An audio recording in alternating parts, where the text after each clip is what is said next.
பிரியமான அரசியல் கட்சி தலைவர்களே, இந்த ஆண்டு நடைபெறும் சட்டமன்ற தேர்தலில் அதிக வாக்கு வித்தியாசத்தில் வெற்றி பெற்று நாட்டை ஆளப்போகும் கட்சி தலைவர்கள் யார் என்று தூங்கியிருந்த என்னை எழுப்பி இந்த செய்தியை கொடுக்க செய்த பிதா, குமாரன், பரிசுத்த ஆவியான தேவனுக்கு ஸ்தோத்திரம். தேர்தல் அறிக்கையில்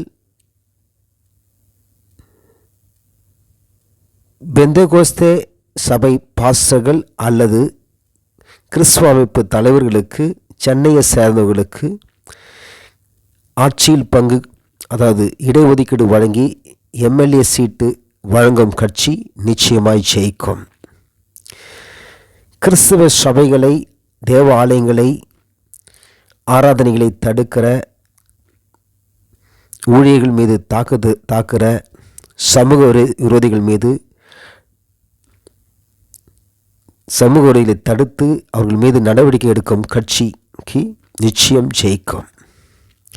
அரசு எடுக்கும் முயற்சிகள், திட்டங்களில் ஆலோசனை அட்வைசராக சேர்க்கும் அரசியல் கட்சிகள், கிறிஸ்தவர்களை சேர்க்கும் கட்சிகள் நிச்சயம் அந்த கட்சி ஜெயிக்கும். ஆந்திராவில் முன்பிருந்தது போல 5 துணை முதலமைச்சர்களை தமிழகத்தில் உருவாக்கும். அதில் ஒருவர் கிறிஸ்தவர், மற்றொருவர் பட்டியலினத்தவர்களை சேர்க்கும் கட்சி நிச்சயமாகவே ஜெயிக்கும்.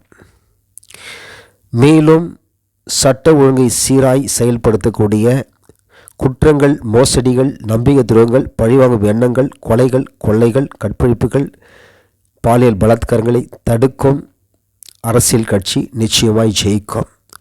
போதை வஸ்துக்கள், கெஞ்சா, அபீன், போதை மாத்திரை, ஊசிகள் என்று சொல்லி போதைப் பொருட்களை தடை செய்யும், தடுக்கும், அறிக்கையிடும் அப்படிப்பட்ட அரசியல் கட்சி நிச்சயமாகவே ஜெயிக்கும்.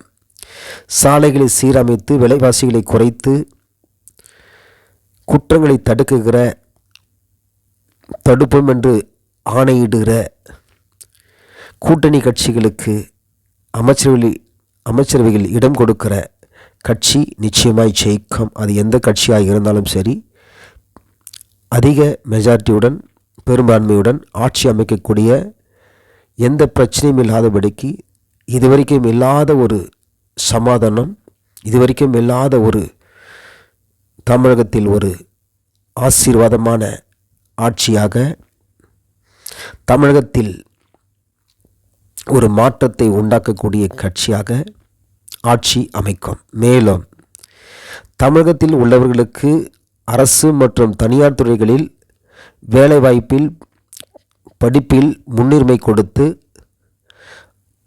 அதன் பிறகுதான் மற்ற மாநிலத்தவர்களுக்கு, மற்ற மொழி பேசுகிறவர்களுக்கு வேலைவாய்ப்பு, கல்வியை ஏற்படுத்தி கொடுப்பேன் என்று சொல்லி உறுதியளிக்கிற அரசியல் கட்சி நிச்சயமாகவே அந்த கட்சி ஜெயிக்கும். இலவசங்களை நீங்கள் கொடுத்தாலும் கொடுக்காவிட்டாலும், சொல்லப்பட்ட கிறிஸ்தவர்களுக்கு